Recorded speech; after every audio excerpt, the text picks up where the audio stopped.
eu quero compartilhar algumas coisas com vocês com relação ao dízimo. Deixa eu falar sobre isso. Eu sei que os crentes são sinceros, são honestos. E muitas vezes eles têm dúvidas com relação ao dízimo.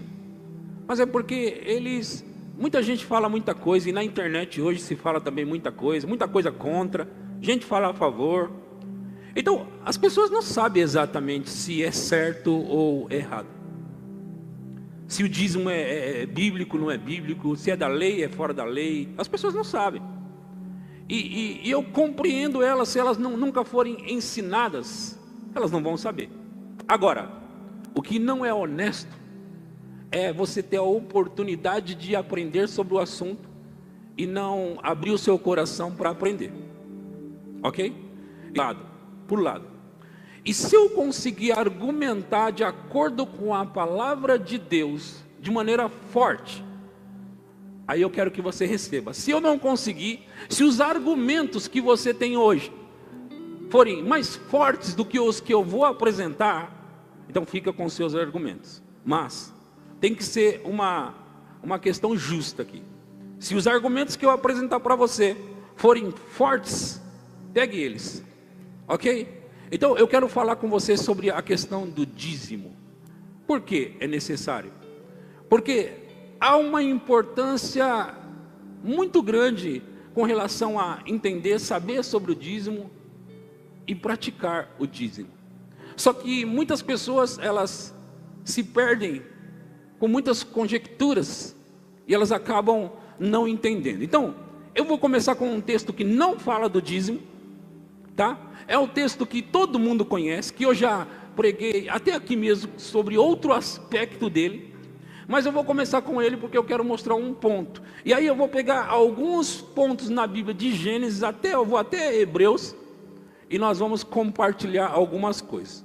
Vocês topam ir comigo nessa? Então vamos. Seguinte, nós vamos começar naquela história de Caim e Abel, certo? No Gênesis capítulo 4, vamos começar no versículo 1. Gênesis 4:1. Eu sei que as pessoas têm. Eu sempre ensino na minha igreja sobre o dízimo. E eu sei que eu sempre preciso ensinar. Sempre. Porque as pessoas chegam e elas precisam aprender de maneira correta. Então, eu quero compartilhar esse texto, como eu disse, não fala exatamente do dízimo, mas vamos nele aqui. Coabitou o homem com Eva, sua mulher, esta concebeu, deu à luz a Caim, então disse: adquiri um varão com o auxílio do Senhor. Próximo. Depois deu à luz Abel, seu irmão. Abel foi pastor de ovelhas, e Caim, lavrador. Próximo. Aconteceu que no fim de uns tempos, trouxe Caim do fruto da terra uma oferta ao Senhor. Abel, por sua vez, trouxe das primícias. Só para começar aqui, é interessante que um traz no fim de uns tempos, que fala do fim de uns tempos mesmo, e o outro traz das primícias. Todo mundo sabe o que significa as primícias? Sim, então um traz no fim de uns tempos e o outro trouxe das primícias do seu rebanho e da gordura. Quando a Bíblia fala gordura, lembre-se sempre que é o melhor que existe, ok? A gordura é o melhor que existe. Da gordura deste. Agradou-se o Senhor de Abel e de sua oferta. Próximo. Ao passo que de Caim e de sua oferta não se agradou. Irou-se, pois, sobremaneira Caim e descaiu-lhe o semblante. Até aí por enquanto. Veja, eu disse, esse não é necessariamente não tem a palavra dízimo no texto, mas eu queria compartilhar isso. O que nós sabemos e o que dá para saber e todo mundo concordar é que os dois trouxeram uma oferta ao Senhor, e a Bíblia diz que Deus se agradou da oferta de um e não se agradou da oferta de outro. Tudo isso nós todos sabemos. Agora, a minha pergunta para iniciar o assunto aqui: quem foi que disse para esses dois jovens ou homens que eles precisavam levar uma oferta ao Senhor? Quem foi que disse isso? Eu acredito, talvez você acredite na mesma coisa, que possa ter sido Adão. Certo? Possa ter sido Adão, sim ou não? Ou eles tiveram só uma ideia tipo, vou ofertar ao Senhor. Quantos de vocês acreditam que deve ter sido o pai deles que ensinou? A maioria de vocês, né? A maioria de vocês concorda que deve ter sido Adão. A gente não tem isso escrito na Bíblia. Adão falou para eles. Não temos isso. Mas dá para subentender que Adão deve ter falado para eles sobre levar oferta ao Senhor. Aí eu avanço um pouco mais sobre o tema e pergunto para vocês: e quem deve ter falado para Adão? Olhando para trás assim, você só consegue ver uma pessoa, certo? Porque assim, de Caim e Abel você olha para trás e você vê o pai, né? E de Adão você olha para trás e você só consegue ver Deus. Então, eu acredito, e é fácil pensar e acreditar nisso. Ah, pastor, não está escrito. Mas gente, eu tenho bom senso, você também, né? Isso deve ter sido passado de pai para filho, certo? De Deus para Adão, de Adão para Caim e Abel. Sim ou não? Sim, óbvio, isso é muito óbvio, né? Não precisa ser muito expert para saber. Então, veja, se nós concordamos que Adão deve ter aprendido com Deus e Caim e Abel deve ter aprendido com Adão, logo subentende que o Senhor espera que entreguemos algo para Ele como primícia. Por quê? Porque Deus se agradou de um que deu as primícias, ao passo que o outro, no fim de uns tempos, trouxe uma oferta ao Senhor e o Senhor não se agradou. Agora veja, presta atenção, os dois entregaram a oferta. Gente, nós sabemos já que Deus não é interesseiro. Quantos concordam? Deus não é interesseiro. E se duas pessoas trazem uma oferta ao Senhor, por que Ele se agrada de um e do outro não? Tem que haver algum fator aqui. Porque os dois trouxeram, oh Deus, os dois trouxeram a oferta. O que o Senhor está falando? Só que a forma que ambos trouxeram não foi a mesma. Um trouxe, como eu disse, no final de uns tempos. O outro trouxe das primícias. Isso mostra para mim, e eu acredito que também mostra para você uma coisa: que Deus espera que seja entregue a Ele a primeira e a melhor parte de tudo que vem às nossas mãos. Sim ou não? De alguma forma, gente, não está escrito dízimo aí, mas subentende que tem algo nesse sentido. Mas eu não posso provar, então vamos seguir em frente e andar um pouco mais pela Bíblia. Agora nós estamos em Gênesis capítulo 14, versículo 18. Gênesis 14, 18. Vocês estão comigo aqui? Vamos trabalhar juntos nessa palavra. Melquisedeque, rei de Salém, trouxe pão e vinho. Era sacerdote do Deus Altíssimo. Abençoou ele a Abrão e disse: bendito seja Abrão pelo Deus Altíssimo, que possui os céus e a terra. E bendito seja o Deus Altíssimo, que entregou os teus adversários nas tuas mãos, e de tudo lhe deu Abraão o quê? Ok, essa é a primeira menção na Bíblia a respeito do dízimo de maneira enfática e direta. A primeira menção, enfática e direta. Aí eu quero pensar, levar você a pensar, todos os textos, provavelmente que eu vou apresentar para você, provavelmente você conhece, todos, eu vou apresentar vários, mas provavelmente você conhece, mas eu quero em cada um deles mostrar um aspecto que você precisa ver. Aqui, por exemplo, esse Melquisedeque, rei de Salém, sacerdote do Deus Altíssimo, vai ao encontro de Abraão levando pão e vinho. Pão e vinho lembra o que, gente? O que lembra pão e vinho? Ceia. Quem falou ceia? Pão e vinho, ceia. E nós sabemos também que esse tal de Melquisedeque prefigura alguém. Quem ele prefigura? Quem? Jesus. Concordamos com isso ou não? Tá tudo bem? Ele não é Jesus, mas concordamos que ele prefigura Jesus, certo? Agora, veja. Melquisedeque, rei de Salém, trouxe pão e vinho, era sacerdote do Deus Altíssimo. Abençoou ele Abrão e disse: bendito seja Abrão pelo Deus Altíssimo, que possui os céus e a terra. E bendito seja o Deus Altíssimo que entregou os teus adversários nas tuas mãos, e de tudo lhe deu Abrão o dízimo. Agora, por que Abrão deu a Melquisedeque o dízimo? Por que ele deu o dízimo? Nós sabemos que esse caso aqui aconteceu, que era o dízimo dos melhores despojos, ou dos despojos, de quando ele venceu os reis.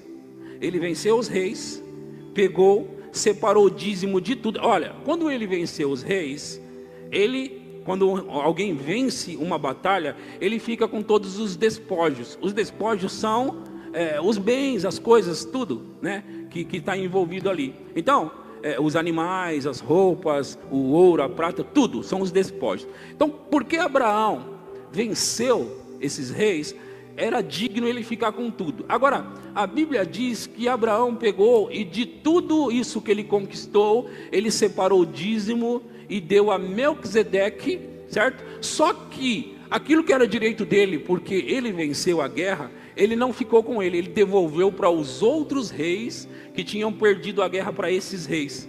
Então ele devolveu para eles, só tirou o dízimo, separou dos melhores e deu a Melquisedeque. Então, eu fiz uma pergunta para você. Quem falou com Abraão sobre dízimo, que tinha que dar dízimo? Quem falou sobre isso com ele? Quem deve ter falado? Por que ele deu o dízimo? Será que ele teve uma ideia? Eu acho que, vou dar o dízimo. Será que foi assim? As pessoas dizem, pastor, mas aí foi a única vez que Abraão deu o dízimo. Peraí, é a única menção, certo? A única menção, não significa que foi a única vez que ele deu o dízimo. Eu não posso dizer que foi a única vez que ele deu o dízimo.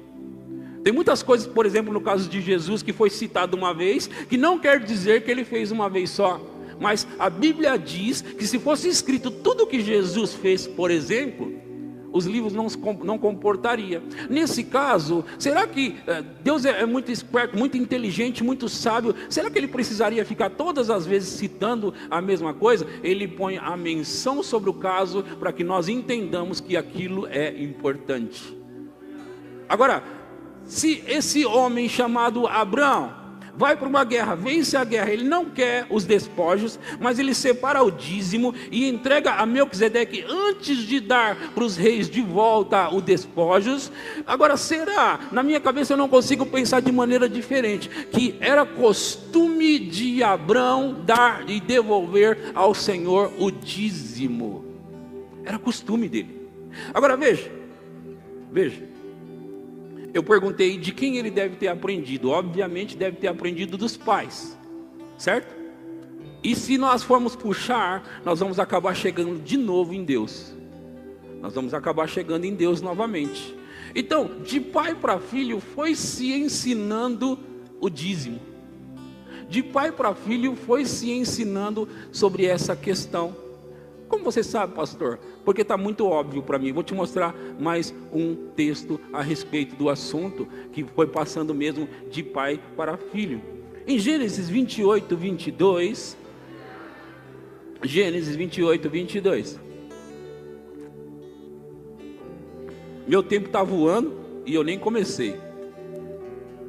E a pedra que erigi por coluna será a casa de Deus, e de tudo quanto me concederes, certamente eu te darei o dízimo. Alguém sabe me dizer quem é que está falando isso aqui? Quem é que está falando isso? É o neto de Abraão, um homem chamado Jacó. Esse é o neto de Abraão. Então ele está dizendo, e a pedra que erigi por coluna será a casa de Deus, e de tudo quanto me deres, ou me concederes, certamente eu te darei o dízimo. Aí eu volto a perguntar de novo, de onde você tirou essa ideia, Jacó? De onde você tirou essa ideia, Jacó? Dízimo, o que tem a ver? Era e é um ensinamento que Deus principiou, que Deus começou e nunca quis que isso fosse perdido, e é por isso que eu estou aqui hoje falando sobre isso. É algo que Deus nunca quis que fosse perdido. Agora, As pessoas elas falam, sabe o que é, pastor?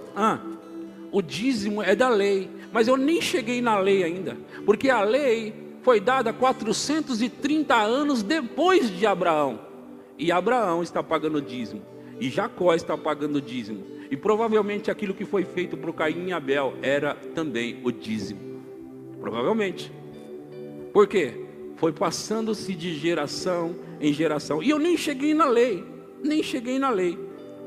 Agora, veja, em Números, agora eu vou na lei, em Números, capítulo 18, versículo 21, Números 18, 21, está escrito assim: aos filhos de Levi, Levi é um dos 12 das tribos de Israel, Levi também é o filho de Jacó, Jacó que deu o dízimo, Levi é um filho de Jacó, é um dos 12, então aqui diz assim: aos filhos de Levi dei todos os dízimos em Israel por herança, pelo serviço que prestam, serviço da tenda da congregação. Próximo. E nunca mais os filhos de Israel se chegarão à tenda da congregação, para que não levem sobre si o pecado e morram. Próximo. Mas os levitas farão o serviço da tenda da congregação, e responderão por suas faltas. Estatuto perpétuo é este para todas as vossas gerações. Estatuto perpétuo. Quem sabe o que significa perpétuo? Como? Eterno é que não teve começo e não tem fim. Perpétuo é que é daqui em diante. Certo? Eterno não tem começo, não tem fim. Perpétuo é daqui para frente. Então, estatuto perpétuo é este para todas as vossas gerações, e não terão eles nenhuma herança no meio dos filhos de Israel. Vou parar aqui só para não estender, mas veja, aqui é a lei, e na lei foi estabelecido o dízimo. Então veja, nós estávamos já falando antes da lei sobre o dízimo. Quando chega a lei de Moisés, Deus estabelece o dízimo. Então o dízimo agora foi colocado na lei. O dízimo não é da lei, ele foi colocado na lei. Por quem? Por Deus, que sempre, desde o início, deu esse princípio sobre o dízimo. Vocês estão comigo? Amém. Ok. Agora veja. Eu quero mostrar algo para vocês com relação... Não, eu vou continuar ainda estabelecendo, depois eu vou mostrar isso. Em Mateus capítulo 22, versículo 19, Mateus 22, 19, eu vou chegar em Malaquias, eu sei que eu pulei ele, mas eu vou chegar lá. É porque Malaquias é o mais contundente de tudo. Mostrai-me a moeda do tributo. Trouxeram-lhe um denário. E ele lhes perguntou: de quem é esta efígie e inscrição? Responderam: de César. Então lhes disse: dai pois a César o que é de César, e a Deus o que é de Deus. É óbvio que o que é de Deus você tem que dar para Deus, mas o que nós temos que observar no texto é o contexto do que está se falando. Daí ele mostra de quem é essa efígie ou inscrição, de César. Então devolve para ele, dai a César o que é de César, e a Deus dai o que é de Deus. Agora, o contexto do que está se falando? Está se falando sobre finanças. Sim ou não? Ou eu estou enganado e eu vi errado? Não, o assunto é dinheiro. E se o assunto é dinheiro e ele diz, e a Deus o que é de Deus, ele não deve estar falando e dá honra a Deus. É claro que quando você dá o dízimo, você está honrando, mas ele não está dizendo dá honra a Deus. Ele está dizendo o seguinte: a César o que é de César, a Deus o que é de Deus. Devolva o que pertence a Deus. E o dízimo pertence a Deus. Para mim é muito óbvio isso. Agora veja, as pessoas costumam dizer que a lei, ou que o dízimo é da lei, e que na nova aliança não tem o dízimo. Na nova aliança não tem o dízimo. Mas antes de eu chegar na verdadeira nova aliança, porque eu ainda não estou nela, porque os evangelhos não é a nova aliança. Ele está começando a estabelecer ou fundamentar para entrar na nova aliança, porque a nova aliança é feita no sangue de Jesus, certo? Então ela vai começar depois da morte e ressurreição de Jesus. Então, é claro que eu ainda não estou na nova aliança, mas eu preciso mostrar para você o que Jesus também disse a respeito do dízimo. Então, em Mateus capítulo 23, versículo 23, diz assim, Mateus 23, ai de vós, escribas e fariseus hipócritas, porque dais o dízimo da hortelã, do endro e do cominho, e tendes negligenciado os preceitos mais importantes da lei, a justiça, a misericórdia e a fé. Devíeis, porém, fazer estas coisas sem omitir aquelas. Esse devíeis significa para mim que é um dever. E para você? Sim ou não? Devíeis quer dizer, vocês devem fazer isso, sem omitir aquilo. Devíeis fazer essas coisas, sem omitir aquelas. Então, o que Jesus está dizendo aqui, ó, vocês devem fazer isso, dar o dízimo. Mas vocês não podem omitir aquelas coisas. Agora, quando ele está dizendo vocês devem, ele está ratificando o dízimo. Ele está ratificando o dízimo. Agora veja. Em Hebreus capítulo 7, versículo 8. Hebreus 7, 8. Agora é na nova aliança. Nova aliança. Vamos lá. Aliás, aqui são homens mortais os que recebem dízimo. Aqui são homens mortais os que recebem dízimo. Aqui aonde? Eu vou mostrar para vocês aonde. Aqui são homens mortais os que recebem dízimos. Porém ali, aquele de quem se testifica que vive. Aqui no contexto da história onde ele está falando, ele está dizendo os homens mortais como Levi e as tribos recebem dízimo. Mas ali aonde? Ali, aquele de quem se testifica que vive. Quem é aquele de quem se testifica que vive? Quem é? Quem é? Vocês estão com medo de falar Jesus? Não? Então diga, quem é? Jesus. Por quê? Porque ele vive. Ele está dizendo que os homens mortais receberam dízimo. Mas na verdade, quem recebe o dízimo é aquele de quem se testifica que vive. Ele mesmo recebe o dízimo. Agora veja, eu dei uma passada rápida pela Bíblia e mostrei lá em Gênesis começando e chegamos em Hebreus na nova aliança, o dízimo. E a Bíblia está dizendo para nós, cara, eu tenho que ser muito cego para não ver. E tenho que ser muito tapado para não enxergar mesmo, gente. De que a Bíblia está dizendo que Jesus recebe o dízimo. Agora, se Jesus recebe o dízimo, é ele de quem se testifica que vive, como o dízimo acabou na época da graça? Como? Jesus mesmo recebe o dízimo. Ele mesmo recebe o dízimo. Agora, a questão é que traz muita confusão é Malaquias. Por quê? Porque em Malaquias você tem que lembrar o seguinte, é dentro da lei. E na lei, você tinha que praticar a lei. Na lei, tinha que ser praticado, não tinha conversa.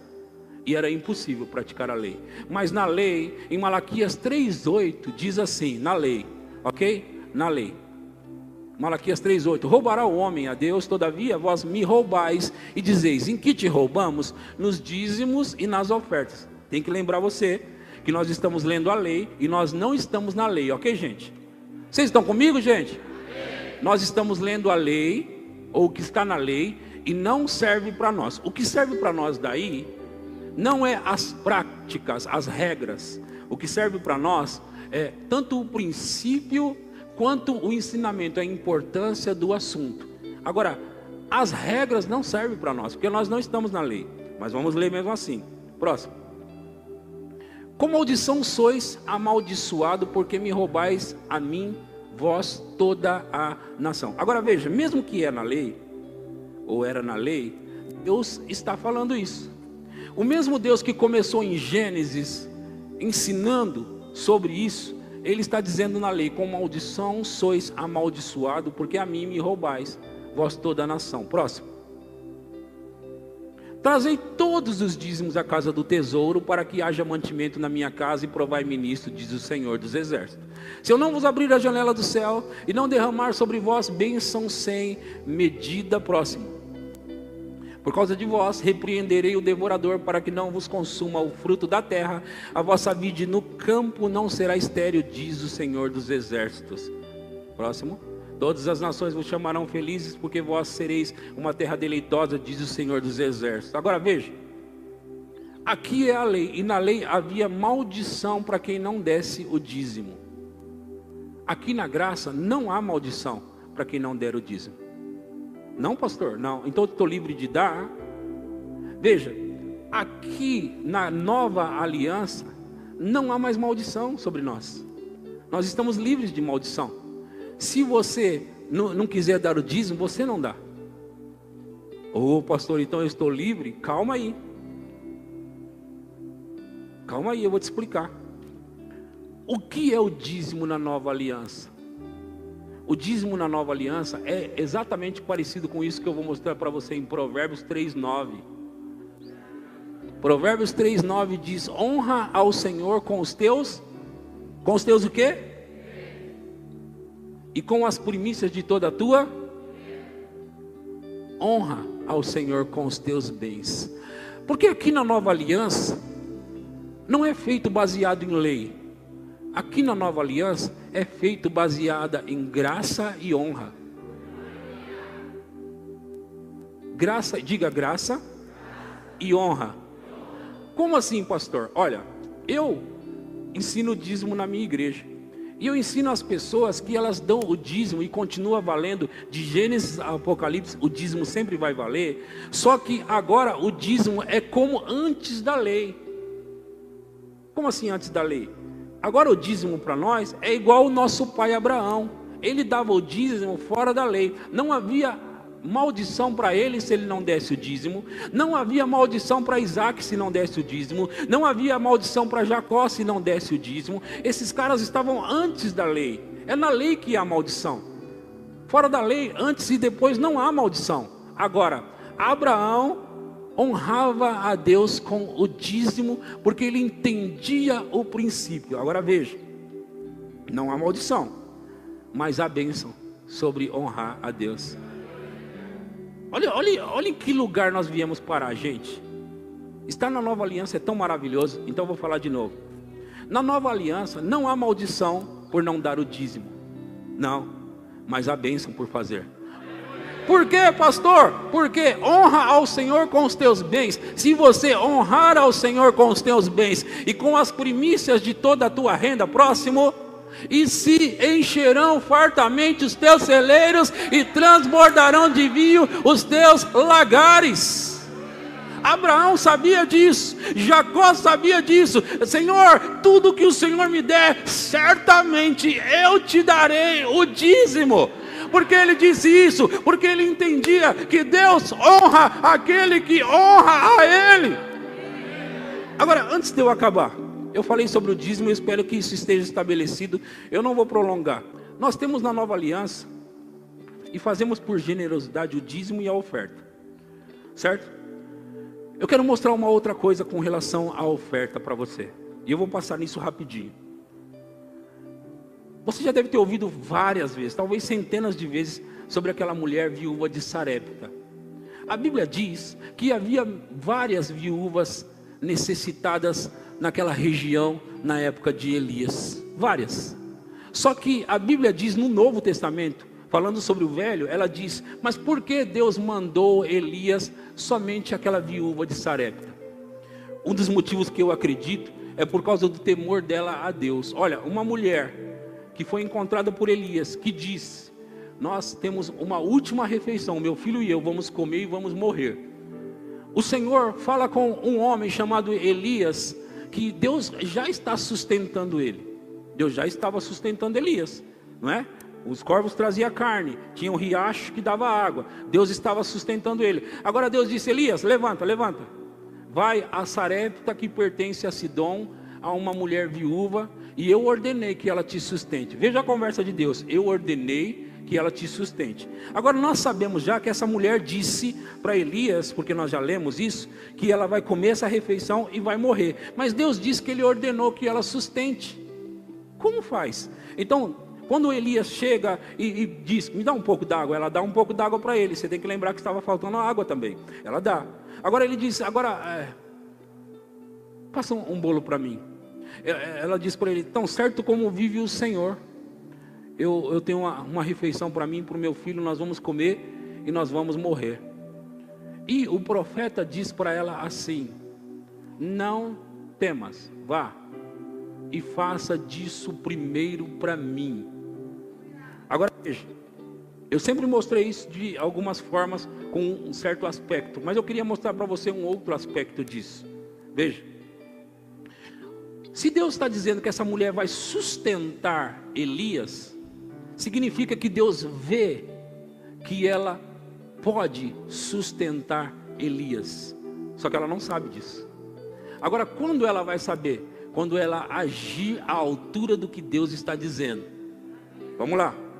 Deus disse, eu ordenei que ela te sustente. Se essa mulher pegar essa palavra e agir à altura do que Deus está dizendo, ela vai entrar num rio, num fluxo de prosperidade. Então o profeta disse, não temas, vai, mas faz primeiro para mim. Esse faz primeiro para mim ainda é a primícia. E o profeta representa Deus. Então vai e faz disso primeiro para mim. Agora veja, o que o profeta está fazendo? O que Deus está fazendo nessa história? Ele está tirando essa mulher de uma perspectiva de falta, de uma perspectiva de que vai comer e morrer, de uma perspectiva de alguém que precisa de ajuda, para que ela entre num lugar chamado, agora a partir de hoje, você é que sustenta as pessoas. Como Deus faz isso? Como Deus faz isso? Muda a visão, muda a perspectiva dela, Ele muda, Ele está colocando ela, agora isso é pela fé. Ouça, quem recebe mais é quem mais precisa. A Bíblia diz que mais abençoado é dar do que receber. Se Deus te coloca num lugar de dar, significa que você é abençoado. Quando você está num lugar de só você recebe, e tem testemunho de que você recebe, mas nunca tem um testemunho de que você deu, você está num lugar de pobre. Agora, quando você está num lugar de dar, abençoar, é claro que quem abençoa sempre colhe, quem abençoa sempre recebe, é claro, é óbvio, mas quando você está num lugar de me dá, você é pobre e fracassado. Quando você está num lugar de generosidade, você entrou no plano, no propósito de Deus para a sua vida. Agora, ouça, meu irmão e minha irmã, Deus está mudando a perspectiva dessa mulher. Você é alguém necessitada? Não, vai e faz primeiro para mim, e depois você vai comer, você e o seu filho. Agora ouça, quando ela entendeu a mensagem, ela entendeu a palavra, e sem medo ela foi lá fazer o que o profeta disse, e trouxe primeiro para ele. Nunca mais parou de chegar coisas na vida daquela mulher, e ela só se tornou um centro de distribuição para Deus. Então o que Deus quer fazer hoje com você aqui nesse lugar é mudar a sua perspectiva, de sair de um lugar de falta, de um lugar onde você precisa, para você entrar num lugar onde você é generoso, onde você dá, onde você abençoa. Não importa quanto você tem, não importa quanto você tem, se você entender essa mensagem hoje, você vai sair do lugar onde você está e vai entrar num rio de provisão de Deus para a sua vida hoje. Ele está mudando o seu cativeiro essa noite. Então tire a sua cabeça da falta. Eu não tenho, pastor. Se eu der, vai faltar, pastor. Se eu der, eu não vou ter mais, pastor. Tire a sua cabeça da falta e coloque a sua cabeça onde? Quanto mais eu dou, mais chega. Quanto mais abençoo, mais eu tenho. Quanto mais eu distribuo, mais chega para mim. Porque eu sou alguém abençoado. Eu sou alguém próspero. Olha, ouça. Eu vou finalizar, já estou finalizando. Mas deixa eu só te dizer isso. Há muito tempo Deus está querendo fazer algo na sua vida. Há muito tempo. Só que Ele precisa convencer você de que é hora de mudar de perspectiva. É hora de mudar da sua perspectiva de alguém necessitado. Entre num fluxo, num fluir de bênção. Porque mais bem-aventurado, mais abençoado é dar do que receber. Amém?